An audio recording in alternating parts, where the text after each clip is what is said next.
आप सभी का आप सभी को मेरा नमस्कार। मैं रोहित मिश्रा आप सभी का स्वागत करता हूं अपने कॉलेज के ऑनलाइन प्लेटफॉर्म पर। तो स्टूडेंट्स, आप सब कैसे हैं? आई होप आप बिल्कुल अच्छे होंगे, मस्त होंगे और अपनी पढ़ाई में बिल्कुल लगे होंगे। ठीक है, क्योंकि एग्ज़ाम्स को कुछ ही दिन बचे हैं और बिल्कुल आप एक गति से तैयारी करिए। ठीक है, ताकि सारे सब्जेक्ट आपके बिल्कुल क्लियर हो जाएं। तो इस कड़ी में पूरा साथ हम आपका देंगे। तो आज हम आपका जो सेशन स्टार्ट करने वाले हैं वो है बेसिक एग्रीकल्चर सेकंड का। ठीक है, बेसिक एग्रीकल्चर सेकंड का सिलेबस हमने आपको बता दिया है। ठीक है, टेलीग्राम पे हमारा सिलेबस पड़ा हुआ है, आप उसको डाउनलोड कर सकते हैं। तो बेसिक एग्रीकल्चर सेकंड में जो अभी तक मतलब कि जो क्लासेस अभी नहीं पढ़ाई गई हैं उसके बारे में हम डिस्कशन करेंगे। तो आज हम जो पढ़ाने जा रहे हैं, जो टॉपिक है हमारा बेसिक एग्रीकल्चर सेकंड का, वो है आपका एनिमल हस्बेंड्री। ठीक है, एनिमल हस्बेंड्री आपके बेसिक एग्रीकल्चर सेकंड में है और इससे कुछ इंटर लेवल के जो हैं वो आपके क्वेश्चन इससे आएंगे, यानी बेसिक एनिमल हस्बेंड्री आपसे पूछा जाएगा। ठीक है, तो इसी टॉपिक को लेकर के हम आज की शुरुआत करते हैं। तो सबसे पहला जो एनिमल हस्बेंड्री का टॉपिक है आपका, वो है आपका importance of livestock in agriculture and economy. ठीक है, यानी कि पशुधन का कृषि में और हमारी अर्थव्यवस्था में जो महत्व है उसके बारे में हम आपसे डिस्कशन करेंगे और सेशन में आपको पढ़ाएंगे। काफ़ी इंपॉर्टेंट टाइप है टॉपिक्स है और अक्सर एग्ज़ाम में आपके पूछा जाता है। तो क्या है कि ये importance of livestock in agriculture and economy, यानी कृषि और अर्थव्यवस्था में पशुधन का क्या महत्व है। ठीक है, कृषि एवं अर्थव्यवस्था में पशुधन का क्या महत्व है। ठीक है, तो कृषि एवं अर्थव्यवस्था में पशुधन का काफ़ी ज़्यादा इम्पोर्टेंस है। जैसा कि आप जानते हैं कि प्राचीन समय में जिसके पास ज़्यादा एनिमल्स होते थे, गाय होती थी, वो सबसे धनी व्यक्ति कहा जाता था। ठीक है, सबसे धनी व्यक्ति कहा जाता था जिसके पास सबसे ज़्यादा गायों की संख्या होती थी, क्योंकि गाय जो है वो जो है काफ़ी एक गाय का काफ़ी ज़्यादा पशुधन में महत्वपूर्ण योगदान था। मतलब पशुओं का काफ़ी ज़्यादा रोल था कृषि में। ठीक है, एवं पोषणी दृष्टिकोण से, तो कृषि के दृष्टिकोण से जो गाय के बैल होते थे वो खेत में जुताई करने के लिए, माल की ढुलाई करने में, अनाजों की ढुलाई करने में, ठीक है, और जैसे कि तमाम प्रकार भूसा, अनाज, खाद, बीज वगैरह की ढुलाई करने के काम आते थे। तो पशु जो है वो भारवाहक के रूप में प्रयोग किए जाते थे। एवं जो गाय होती हैं, गाय के दूध का उपयोग किया जाता था पीने की दृष्टिकोण से और जो है मुद्रा प्राप्त करने की दृष्टिकोण से, मतलब व्यावसायिक रूप से भी इसका उपयोग किया जाता है, अभी भी बहुत ज़्यादा किया जाता है। ठीक है, तो बैल जो है वो कृषि में काफ़ी ज़्यादा कार्यशील होते थे, भारवाहक होते थे। तो और जो इसका काउडंग प्राप्त होता था, जो गोबर मिलता था, गोबर को हम खाद के रूप में, ठीक है, जैविक खाद के रूप में हम खेतों में उपयोग करते थे। तो इस प्रकार से काफ़ी ज़्यादा महत्वपूर्ण योगदान था पशुओं का गोबर, पशुओं और पशु का दूध, मतलब हर प्रकार से एक धन था। इसीलिए हम इसको काफ़ी ज़्यादा पशुधन के नाम से जानते हैं और काफ़ी ज़्यादा अमीर संपन्न व्यक्ति होता था जिसके पास जानवर और गाय होती थी। तो इस प्रकार से बहुत ज़्यादा इम्पोर्टेंस था। ठीक है, आज भी बहुत महत्वपूर्ण योगदान है। तो आइए हम थोड़ा सा जानते हैं कि हमारी अर्थव्यवस्था में, हमारी कृषि में, एग्रीकल्चर में और हमारी इकोनॉमी में क्या क्या इसका महत्वपूर्ण योगदान है, क्या क्या रोल है। तो सबसे पहले हम जानेंगे कि कृषि और अर्थव्यवस्था में पशुधन, लाइव स्टॉक का महत्वपूर्ण बहुआयामी यानी मल्टीफेक्टेड है और यह ग्रामीण समुदाय की आजीविका का एक प्रमुख आधार है। कहने के मतलब है कि कृषि और अर्थव्यवस्था में दोनों में इसका काफ़ी महत्वपूर्ण योगदान है और इसका मतलब कि बहुआयामी है। ठीक है, मल्टी फोस्ट है कि कई प्रकार से इससे आय जो है वो प्राप्त की जा सकती है।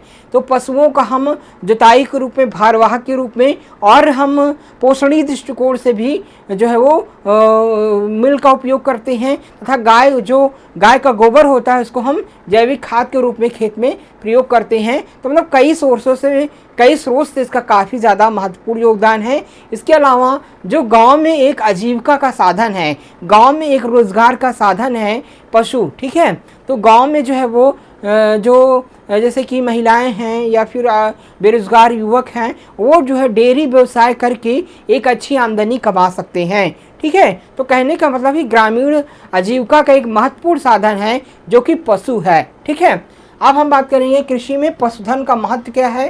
ठीक है, importance of livestock in agriculture, ठीक है, कृषि में पशुधन का महत्व क्या है। तो पशुधन भारतीय कृषि का एक अभिन्न अंग रहा है, इसका महत्व निम्नलिखित कारणों से है, ठीक है। तो पशुधन का हमेशा ही भारतीय कृषि में अच्छा योगदान रहा है, महत्वपूर्ण योगदान रहा है, ठीक है। भारतीय कृषि का एक अभिन्न अंग रहा है, मतलब कि जो एग्रीकल्चर है और जो पशुधन है, मतलब कि लाइव स्टॉक प्रोडक्शन, ठीक है, और एग्रीकल्चर दोनों को रिलेटेड हैं। कैसे को रिलेटेड है, जैसे कि मान लीजिए कि कृषि से जो है वो कृषि से जो अनाज भूसा हो रहा है उसको जानवर खा रहा है, ठीक है, और जानवर जो है खा करके दूध दे रहा है, उसका उपभोग हम कर रहे हैं। साथ साथ जो है वो जो गोबर उत्पन्न कर रहा है उसको हम खेत में डाल रहे हैं, जैविक खाद के रूप में उपयोग कर रहे हैं, जिससे कि अनाज अच्छा उत्पादन मिल रहा है। तो कहीं ना कहीं जो डेयरी व्यवसाय है और कृषि जो व्यवसाय है, दोनों में आपस में कोरिलेशन है, सहसंबंध है, जिससे कि दोनों व्यवसाय जो है वो अच्छे से एक साथ संचालित किए जा सकते हैं, आसानी से किए जा सकते हैं। तो इसलिए दोनों में सहसंबंध कहा जा सकता है, दोनों एक अभिन्न अंग हैं, ठीक है। जैसे एग्जाम्पल हम दें कि जैविक खाद का स्रोत, ठीक है, सोर्स ऑफ ऑर्गेनिक फर्टिलाइजर।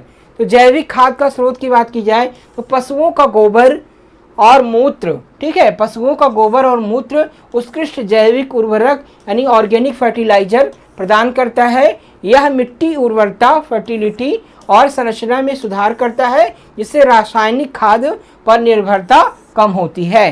तो कहने का ये मतलब है कि जो जानवर की गाय का गोबर, भैंस का गोबर, जो जानवर का गोबर होता है वो एक प्रकार से जैविक खाद के रूप में उपयोग किया जाता है, ठीक है। उसमें प्योर ऑर्गेनिक मैटर होते हैं और सारे न्यूट्रिशन पर्याप्त मात्रा में पाए जाते हैं, जो कि मिट्टी की भौतिक और रासायनिक जो दशा होती है, ठीक है, उसको मेंटेन करता है और जो है मिट्टी की फर्टिलिटी को इंक्रीज करता है, और सूक्ष्म जीव जो होते हैं मिट्टी में उसके लिए एक सुटेबल इन्वायरमेंट का निर्माण करता है, जिससे कि मिट्टी अच्छी होती है, जिससे कि जड़ों का विकास अच्छा होता है और काफ़ी अच्छा उत्पादन जो है वो प्राप्त हो जाता है। और जो रासायनिक खादों पर निर्भरता है फार्मर्स की, ठीक है, किसान जो रासायनिक खाद के ऊपर निर्भर रहता है कि रासायनिक खाद उसको कभी कभी समय से नहीं मिलती है या महंगी मिलती है, ऊंचे दामों पर मिलती है, ठीक है, और वो जो है हमारी ज़मीन की जो उपजाऊ क्षमता है उसको नष्ट करती है, जो ज़मीन के सूक्ष्म जीव हैं उसको नष्ट करती है, ऊसर बंजर कर दे रही है। तो ये समस्या भी जैविक खाद के उपयोग से कम हो जाती है। तो कहीं ना कहीं जो हमारे किसान हैं उनको ज़रूर से ज़रूर पशुपालन करना चाहिए, क्योंकि पशुओं से सबसे महत्वपूर्ण जो उसका प्रोडक्ट है जैविक खाद, ठीक है, गोबर से हम जैविक खाद बनाते हैं और खेतों में उसे अप्लाई करते हैं, जिससे कि रासायनिक खाद पर निर्भरता कम हो जाती है और मिट्टी की जो फिजिकल और केमिकल प्रॉपर्टीज़ होती है उसमें भी इम्प्रूव होता है, सुधार होता है, जिससे कि अच्छा प्रोडक्शन मिल सकता है और ज़मीन ऊसर बंजर होने से बच जाती है। ये इसका बहुत ही इम्पोर्टेंस है, ठीक है। इसके अलावा बात करें फार्मिंग वर्क की, तो खेती के कार्य में भी हमारे पशुधन का बहुत महत्वपूर्ण योगदान है। हमारे जो पुराने हमारे जो पूर्वज लोग थे प्राचीन समय में, पूरी तरह से जो है वो एनिमल ड्रोन पर कार्य होता था, मतलब कि एनिमल एनर्जी का उपयोग करते थे, पशु ऊर्जा का उपयोग खेत में किया जाता था। सारे कार्य जैसे कि जब हमारा मैकेनाइजेशन नहीं था, इतना ज़्यादा जो है वो मशीनीकरण का नहीं था युग, हम पशुओं से प्राप्त ऊर्जा पर उपयोग करते थे। मतलब खेत की जुताई, मिट्टी की तैयारी से लेकर के खेत की जुताई, बुआई, उसके बाद फिर फसल की सिंचाई करना, फिर मड़ाई करना, ठीक है, मड़ाई करने के बाद माल को ढोना, एक स्थान दूसरे स्थान में ले जाना, भूसा को, चारा को, या फिर जो है वो जो अनाज है उसको एक स्थान से दूसरे स्थान पर ले जाने के लिए सभी में पशु ऊर्जा का उपयोग करते थे, एनिमल एनर्जी का उपयोग किया जाता था, ठीक है। तो इस प्रकार से पशुओं का बहुत ही ज़्यादा महत्व था। लेकिन आधुनिक समय में जो है वो मैकेनाइजेशन युग है, ट्रैक्टर से सारे कार्य हो रहे हैं, ठीक है, ट्रैक्टर से संचालित कई सारे यंत्रों का उपयोग किया जा रहा है, जिससे कि पशुओं की आवश्यकता की कमी हो गई है, मतलब पशुओं का उपयोग बिल्कुल शून्य हो गया है हमारे जो है वो कृषि कार्य में। तो पहले कृषि कार्य सारा जो है वो जुताई, बुआई, मड़ाई, कटाई सारी पशुओं से की जाती थी, जिससे कि खेती के कार्य में इनका काफ़ी महत्वपूर्ण योगदान था। पारंपरिक रूप से बैल जैसे पशु जुताई, ठीक है, प्लाविंग के लिए, बुआई और फसल की ढुलाई, ट्रांसपोर्टेशन जैसे महत्वपूर्ण कृषि कार्यों में उपयोग होते रहे हैं, खास करके छोटे किसानों के लिए जहां मशीनीकरण कम है। लेकिन आज भी एक चीज़ देख रहे हूं मैं कि जो छोटे हमारे स्मॉल होल्डिंग फार्मर्स हैं, जिनके पास ज़मीनें बहुत कम हैं, बड़ी मशीनों का उपयोग वो नहीं कर सकते क्योंकि उनके पास जो है ज़मीनें कम हैं, पैसे की भी कमी है, तो वो लोग जो है वो पशुओं को पाल रहे हैं, बैलों को पाल रहे हैं और उसका उपयोग हमारे फील्ड पे कर रहे हैं। तो इस प्रकार से आज भी जो है वो इतना मशीनीकरण के दौर में जो छोटे सीमांत किसान हैं, गरीब किसान हैं, वो पशुधन का मतलब पशुओं का, बैलों का उपयोग कर रहे हैं तमाम कृषि संबंधी कार्यों में। ठीक है, तो इस प्रकार से इसका खेती कार्य में इनका काफ़ी ज़्यादा इंपॉर्टेंस रोल था और है भी। ठीक है, इसके अलावा फसलों का विविधीकरण, क्रॉप डिवर्सिफिकेशन, ठीक है, पशुपालन खेती के साथ मिलकर किसानों को आय का एक अतिरिक्त स्रोत प्रदान करता है और कृषि को अधिक विविध, डिवर्सिफाइड बनाता है। ठीक है, तो फसलों का जो विविधीकरण है, सिर्फ पशुपालन करना, खेती के साथ साथ मिलकर किसानों की आय का एक अतिरिक्त स्रोत प्रदान करता है। तो ये जो है जो फसलों का विविधीकरण है उसको बढ़ाने का काम करता है। मतलब कि खेती के साथ साथ जब हम पशुपालन करते हैं, ठीक है, पशु के साथ साथ हम दूध व्यवसाय करते हैं, ठीक है, और तो जो है और चारा वाली फसलों को उगाते हैं, तो कहीं ना कहीं जो है जो पशुधन है, पशुपालन है, वो खेती में विविधीकरण लाता है। फसलों को उगाने के साथ साथ हम पशुपालन करते हैं, चारा उगाते हैं, दुग्ध का व्यवसाय करते हैं, तो कई प्रकार के व्यवसाय से इंक्रीज होते हैं। ठीक है, कई प्रकार के नए बिजनेस से जुड़ते हैं, तो कहीं ना कहीं फसल विविधीकरण इसको हम कह सकते हैं। तो ये भी इसका महत्वपूर्ण योगदान है। इसके अलावा ये सारे जो है वो खेती में महत्वपूर्ण योगदान थे। ठीक है, इसके बाद हम बात करेंगे अर्थव्यवस्था में पशुधन का महत्व, importance of livestock in economy. ठीक है, तो अभी तक क्या पढ़ रहे थे आप? Importance of livestock in agriculture. अब हम बात करेंगे importance of livestock in our economy, यानी हमारी अर्थव्यवस्था में पशुधन का क्या महत्व है। ठीक है,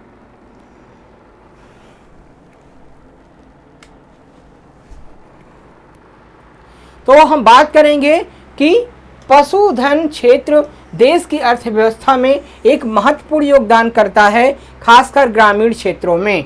तो कहीं ना कहीं क्या है कि ग्रामीण क्षेत्रों में जो पशुधन है वो काफ़ी महत्वपूर्ण योगदान है। लगभग कि टोटल जो है वो हमारे जो है जीबीए में लगभग 30%, 30.23% जो है वो योगदान है हमारी पशुधन का, मतलब कि पूरी अर्थव्यवस्था में। ठीक है, हमारी ग्रास वैल्यू एडेड में, मतलब कि टोटल हमारी अर्थव्यवस्था में लगभग कि 30.23% जो है वो पशुधन का जो है वो महत्वपूर्ण योगदान है। ठीक है, तो पशुधन काफ़ी बड़ा क्षेत्र जो है वो हमारी अर्थव्यवस्था को कवर करता है। पशुधन से दूध, मांस, अंडे जैसे उत्पादों के माध्यम से स्थिर आय स्रोत प्रदान करके तथा वित्तीय आपात स्थितियों के दौरान जीवित बैंक के रूप में कार्य करके किसानों की अर्थव्यवस्था के लिए महत्वपूर्ण है। ठीक है, कहने के मतलब कि पशुधन से दूध हो गया, मांस हो गया, अंडे हो गया, कई सारे उत्पाद जो है वो प्राप्त किए जाते हैं, जिससे कि वित्तीय आपात जब होता है, मतलब पैसे की जब कमी होती है, ये सारे जो प्रोडक्ट हैं उनको बेच करके हम आय का प्राप्त कर लेते हैं। इसीलिए हम इसको क्या कहते हैं? जीवित बैंक कहा जाता है। मतलब कि ये चलता फिरता जीवित बैंक है। जब भी किसान के पास पैसे की कमी होती है तो इससे जो है वो आय प्राप्त हो जाती है। मतलब अंडे बिक गए, मान लीजिए फसल का उत्पादन, किसान फसल की खेती, मतलब कि कोई किसान है फसल उत्पादन करता है, फसल के बिकने के बीच में, फसल तो सीजन में ही बिकेगी जब, ठीक है, लगभग 4 से 5 महीने जब होंगे तभी फसल से पैसा आएगा। तो बीच का जो गैप है, ठीक है, फसल की बुआई से लेकर कटाई मड़ाई के बीच का जो खाली गैप हो जाता है, वो पशुधन से, ठीक है, पशुओं से इनकम प्राप्त हो जाती है। किसान की जो आर्थिक समस्या है वो नहीं आने पाती है। जैसे कि दूध को बेचने से मुद्रा मिल गई, अंडे को बेचने से पैसा आ गया, ठीक है, गोबर की खाद को बेचने से मुद्रा आ गई। ठीक है, तो कई सारे जो है वो पशुओं के मांस को भी बेचने से मुद्रा प्राप्त हो गई। तो इस प्रकार से उसको बीच बीच में आय जो है वो मिलती रहती है, जिसके कारण हम जीवित बैंक भी इसको कहते हैं। ठीक है, और अर्थव्यवस्था के लिए काफ़ी महत्वपूर्ण होता है, मतलब ये जो उसको सहायता मिल जाती है वो काफ़ी महत्वपूर्ण होती है और अर्थव्यवस्था को भी इंक्रीज करती है। वे मिट्टी की उर्वरता के लिए खाद उपलब्ध कराकर स्थायित्व भी योगदान देते हैं और विशेष रूप से ग्रामीण क्षेत्रों में महिलाओं सहित बड़ी संख्या में आबादी जो होती है वो रोजगार का एक महत्वपूर्ण स्रोत है। कहने का मतलब है जो गांव में अनएम्प्लॉयड लोग हैं, विशेषकर महिलाएं हैं, कम पढ़ी लिखी हैं, जो नौकरी नहीं कर सकती हैं, वो पशु को पाल करके, ठीक है, जैसे कि बकरी पालन हो गया, सुकर पालन हो गया, ठीक है, आपका जो है मुर्गी पालन हो गया, गाय का पालन हो गया, भैंस का पालन हो गया, ये कई प्रकार के जो पशु हैं इनको महिलाएं अच्छे से हैंडल कर लेती हैं और इनको पाल करके जो है वो अच्छी आय जो है वो प्राप्त कर सकती हैं। तो इस प्रकार से पशुधन का काफ़ी ज़्यादा इम्पोर्टेंस जो है वो बढ़ जाता है। हम बात करेंगे आर्थिक योगदान की। ठीक है, आर्थिक योगदान में फाइनेंशियल कंट्रीब्यूशन किस प्रकार से होता है, तो पशुधन क्षेत्र भारत के सकल मूल्यवर्धन यानी कि ग्रॉस वैल्यू एडेड जीवीए में लगभग 5.50 2022 से इसका योगदान देता है। ठीक है, तो टोटल अगर जीवीए की बात करें ग्रॉस वैल्यू एडेड में तो लगभग 5.50% जो योगदान है वो पशुधन से होता है और कुल कृषि यानी सकल घरेलू उत्पाद एग्रीकल्चर जीडीपी में लगभग 25.6% योगदान जो है वो पशुधन से होता है। तो जीडीपी के 25.26% यानी कि 25.6% जो योगदान है वो कि पशुओं से होता है, जो कि काफ़ी ज़्यादा मात्रा में है। ठीक है, टोटल जीडीपी में काफ़ी ज़्यादा मात्रा में पशुधन का योगदान है। ठीक है, अब बात करेंगे खाद्य सुरक्षा और पोषण की। फूड सिक्योरिटी एंड न्यूट्रिशन की अगर बात की जाए, पोषणीय दृष्टिकोण से पशुओं का काफ़ी ज़्यादा महत्व है। ठीक है, जैसे पशुधन दूध, मांस और अंडे जैसे पौष्टिक खाद्य पदार्थ प्रदान करता है, जो मानव उपभोग के लिए प्रोटीन और आवश्यक पोषक तत्वों का एक प्रमुख स्रोत है। ठीक है, कहने का मतलब है कि खाद्य सुरक्षा में, फूड सिक्योरिटीज़ में और न्यूट्रिशनल वैल्यू की दृष्टिकोण से भी पशुओं का काफ़ी ज़्यादा इम्पोर्टेंस है। मतलब कि जो दूध है उसमें काफ़ी ज़्यादा उसका पोषणीय मान होता है। दूध में सारे जो है वो लगभग कुछ तत्व छोड़ के लगभग सारे तत्व पाए जाते हैं जो शरीर के लिए आवश्यक होते हैं। तो पोषणीय दृष्टिकोण से दूध का, मांस का, अंडे का, इन सभी का जो है वो काफ़ी ज़्यादा महत्वपूर्ण योगदान है। ये विटामिन और प्रोटीन, वसा के अच्छे स्रोत होते हैं जो शरीर की वृद्धि एवं विकास में, शरीर को बीमारियों से बचाने का काम जो है वो करते हैं। तो इस प्रकार से जो है वो खाद्य सुरक्षा में भी काफ़ी इसका महत्वपूर्ण योगदान है। भारत जो है वो दूध उत्पादन में विश्व में प्रथम स्थान है। ठीक है, तो भारत की जो स्टेज है, इंडिया जो है वो दुग्ध उत्पादन में प्रथम स्थान पे है, इसलिए काफ़ी ज़्यादा महत्वपूर्ण है। और हमारी अर्थव्यवस्था में दूध की बिक्री से भी काफ़ी ज़्यादा योगदान है। ठीक है, और बहुत सारे हमारे जो अनएम्प्लॉयड युवा हैं, बहुत सारे जो है वो लोग जो है वो दुग्ध व्यवसाय से जुड़े हैं और अच्छा इनकम जो है वो प्राप्त कर रहे हैं। इसके अलावा रोजगार और आजीविका का साधन है एम्प्लॉयमेंट एंड लाइवलीहुड की। तो यह क्षेत्र लगभग 20.5 मिलियन लोगों को आजीविका प्रदान करता है और देश की लगभग 2/3 ग्रामीण समुदाय को आय का एक अच्छा स्रोत देता है। ठीक है, तो लगभग 20.5 मिलियन लोगों को रोजगार देता है। मतलब कि दूध एवं दुग्ध व्यवसाय यानी पशुधन के व्यवसाय से ये लोग जुड़े हैं और काफ़ी ज़्यादा लोगों को रोजगार देता है। विशेष करके ग्रामीण क्षेत्र की जो 2/3 ग्रामीण समुदाय की आबादी है उसको रोजगार का जो है वो एक अच्छा स्रोत जो है वो अच्छा साधन कहा जा सकता है। विशेष रूप से ग्रामीण महिलाओं के लिए आय वित्तीय स्वतंत्रता का एक महत्वपूर्ण साधन है। ठीक है, विशेष रूप से जो ग्रामीण महिलाएं हैं, कम पढ़ी लिखी हैं, ठीक है, उनके लिए एक अच्छा रोजगार का साधन है। मतलब कि वो जो है उनकी वित्तीय निर्भरता दूसरे पे नहीं है। आत्मनिर्भर महिलाओं को आत्मनिर्भर बनाने के लिए डेयरी उद्योग बहुत ही अच्छा जो है वो एक जो है स्रोत है। मतलब महिलाएं जो है वो स्वच्छ सक्षम बन सकती हैं। आय की दृष्टिकोण से डेयरी व्यवसाय को अपना करके बहुत सारी महिलाएं अच्छी इनकम प्राप्त कर रही हैं घरों में जो है रह करके। तो महिलाओं के लिए जो है बहुत ही अच्छा आजीविका का साधन है डेयरी उद्योग, और बहुत सारे लोगों को जो है वो रोजगार प्रदान किया है। अब बात करेंगे हम औद्योगिक कच्चा माल की, तो ठीक है, इंडस्ट्रियल रॉ मटेरियल की। तो पशुधन जो है वो पशुधन चमड़ा, ऊन, बाल, हेयर्स और खाल हाइट्स जैसे खाद्य उत्पाद को प्रदान करता है, जो चमड़ा उद्योग, ऊनी उद्योग, फार्मास्यूटिकल्स जैसे कई उद्योगों के लिए कच्चे माल का काम करते हैं। तो कहने का मतलब कि कई सारे जो उद्योग हैं वो कि पशुधन से संचालित हैं। पशुओं से प्राप्त जो है चमड़ा हो गया, ठीक है, चमड़े हो गए, जैसे चमड़ा उद्योग, ऊन हो गया, बाल हो गए, खाल हो गए, दुग्ध हो गया, ठीक है, ऊन। तो कई सारे जो इंडस्ट्रीज हैं, हमारी फार्मास्यूटिकल्स कंपनियां हैं, वो पशुधन पर निर्भर हैं, ठीक है। पशुओं से जो है वो चर्बी से कई सारी दवाएं बनाई जा रही हैं, और पशुओं के जो है वो कई सारे जो है वो आपके चमड़ा उद्योग हो गया, बाल उद्योग, ऊन उद्योग, वस्त्र उद्योग, ये सारे इस पर निर्भर हैं। कच्चे माल को प्राप्त किया सकता है और उसे तमाम प्रकार से जो है वो अलग अलग तरीके से उसको तैयार किया जाता है, ठीक है। इन उत्पादों का निर्यात करके देश विदेशी मुद्रा अर्जित करता है। ये जो उत्पाद बनते हैं बाल के, चमड़े के और जो है आपके ऊन के, ये सारे जो है वो विदेशों में बेचे जाते हैं, और उससे हमारे देश को विदेशी आय जो है वो प्राप्त होती है, ठीक है, विदेशी मुद्रा प्राप्त होती है। पशुधन न केवल खाद्य सुरक्षा पोषण प्रदान करता है, बल्कि गरीबी उन्मूलन, ग्रामीण रोजगार और किसानों की आय भी बढ़ाने में महत्वपूर्ण भूमिका है। तो केवल जो है वो ग्रामीण को लोगों को खाद्य सुरक्षा ही पोषण प्रदान करता है, बल्कि रोजगार के लिए और अच्छा आय बढ़ाने के लिए, गरीबी हटाने के लिए बहुत ही अच्छा साधन है। तो इस प्रकार से जो है वो इसका बहुत महत्वपूर्ण योगदान है।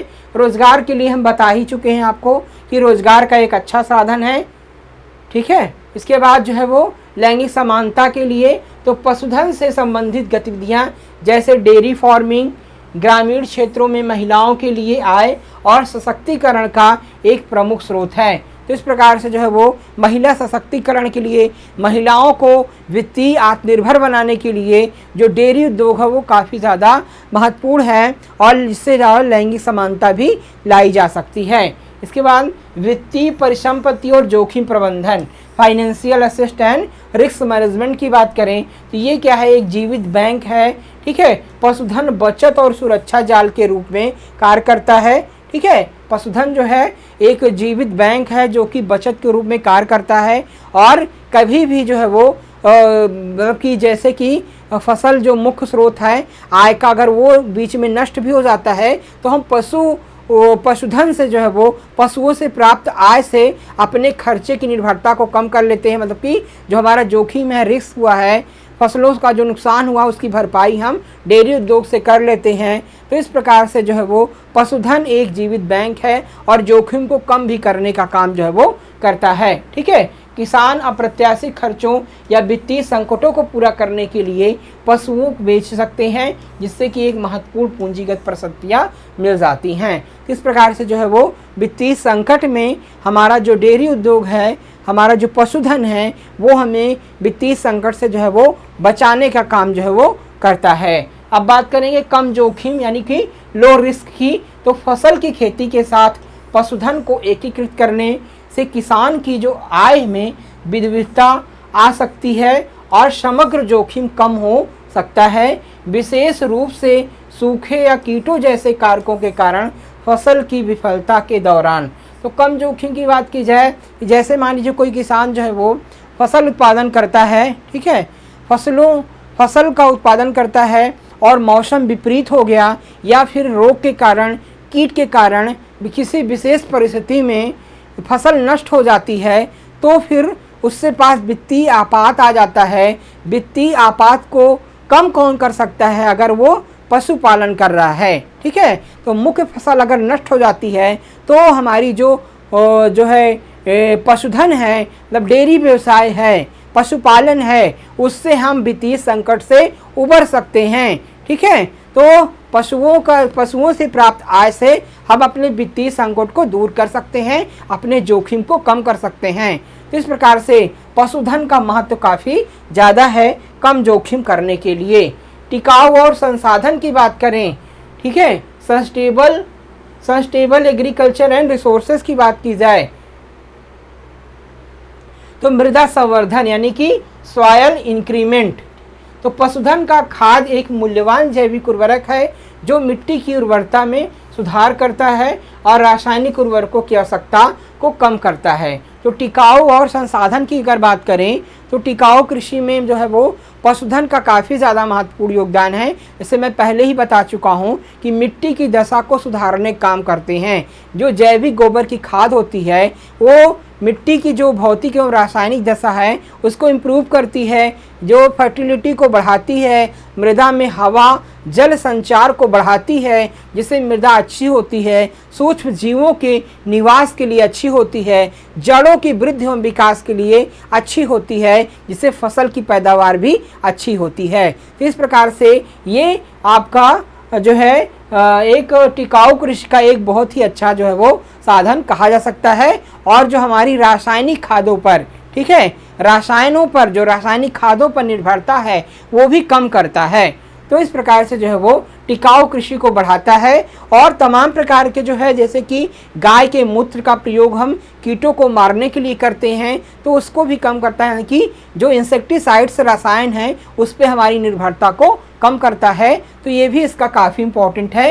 इसके बाद अपशिष्ट रूपांतरण की बात की जाए, वेस्ट कन्वर्जन की बात करें तो पशुधन अनुपयोगी कृषि उत्पादों और अन्य वनस्पतियों को दूध और मांस जैसे मूल्यवान उत्पादों में परिवर्तित कर सकते हैं। तो कहने का ये मतलब है कि जो अनुपयोगी उत्पाद हैं, ठीक है, अपशिष्ट हैं, अनुपयोगी उत्पाद जैसे भूसा हो गए, ठीक है, भूसा हो गए, चारा हो गए, और जो हमारे खेत से खरपतवार निकलते हैं वो अनुपयोगी उत्पाद ही कह जाएंगे। तो खेती से तमाम प्रकार के खरपतवार, घासें निकलती हैं, ठीक है, और जो हमारा वेस्ट मटेरियल निकलता है फसलों से उसका उपयोग हम चारे के रूप में, पशुओं को खिलाने के रूप में करते हैं, जिससे कि हमें गोबर प्राप्त होता है, दूध प्राप्त होता है। तो अपशिष्ट पदार्थों का भी अच्छा उपयोग हो जाता है। और घरों में जो फल का छिलका निकलता है, सब्जियों का छिलका निकलता है, उसको पशुओं को खिला दिया जाता है,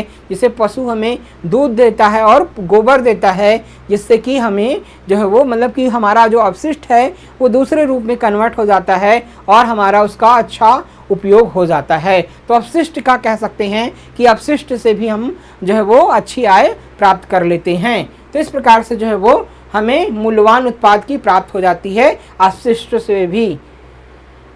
अन्य उपयोग की बात करें तो पशु जो है वो चमड़े के लिए रेशे, ऊन, बाल, खाल और चमड़े प्रदान करते हैं। उनके गोबर का उपयोग ईंधन के रूप में किया जाता है। पशुओं में जो है उस चमड़े हैं, बाल हैं, उसका उपयोग किया जाता है कई प्रकार के उद्योगों में, पहले ही बता चुका हूँ। और गोबर से भी जो है ईंधन का रूप में हम गोबर को हम ईंधन के रूप में उपयोग करते हैं। तो जैविक खाद के साथ साथ हम उनका उपयोग ईंधन के रूप में भी कर सकते हैं। ये सारा इसका इम्पोर्टेंट है। इसके बाद एक इम्पोर्टेंट है जुताई और परिवहन के लिए टीलेज एंड ट्रांसपोर्टेशन। तो बैल जैसे पशु जुताई और परिवहन के लिए शक्ति प्रदान करते हैं, जिससे कुछ स्रोतों में मशीनीकरण पर निर्भरता कम हो जाती है। कहने का मतलब है जो हमारे छोटे किसान, स्मॉल फार्मर्स हैं, गरीब किसान हैं, वो जुताई बुआई के लिए, मड़ाई के लिए हमारे बैल का उपयोग करते हैं, जिससे कि मशीनों का खर्च जो उनका बच जाता है। और अगर मान लीजिए टाइमली मशीनें नहीं मिल पाई या फिर असफल हो गए मशीनों का उपयोग करने में, तो हम पशुओं से उसका उपयोग कर लेते हैं। और कई प्रकार के परिवहन के लिए, ट्रांसपोर्टेशन के लिए, माल को ढुलाई के लिए, फलों को ले जाने के लिए हम पशुओं का उपयोग कर लेते हैं। ठीक है, तो आज मैकेनाइजेशन में थोड़ा सा कम हो गया है, लेकिन पहले इसका उपयोग बहुत ही ज़्यादा होता था। लेकिन आज जो हमारे छोटे गरीब किसान हैं वो इसका उपयोग अभी पशुधन का मतलब पशुओं से जुताई, बुआई, मड़ाई, ढुलाई का काम जो है वो कर रहे हैं और अपने जो है वो मशीनी पर निर्भरता, अपनी जो लागत है उसको कम कर रहे हैं। तो इस प्रकार से टिकाऊ खेती में पशुधन का बहुत ही ज़्यादा इम्पोर्टेंस है और बढ़ता ही जा रहा है। तो पशु हमारी कृषि में एवं अर्थव्यवस्था में दोनों ही प्रकार से बहुत ही महत्वपूर्ण योगदान जो है वो दे रहे हैं। ठीक है, आई होप आप बिल्कुल अच्छे से समझ गए होंगे। तो आप हमारी बीएससी एग्रीकल्चर की क्लासेस को पाने के लिए लाइक करें, सब्सक्राइब करें स्टूडेंट, और हमारे चैनल को शेयर करें। तो आज की क्लास में बस स्टूडेंट इतना ही। नेक्स्ट क्लास में हम नए टॉपिक के साथ आपसे फिर मिलेंगे। आप सभी का बहुत बहुत धन्यवाद। जय हिंद।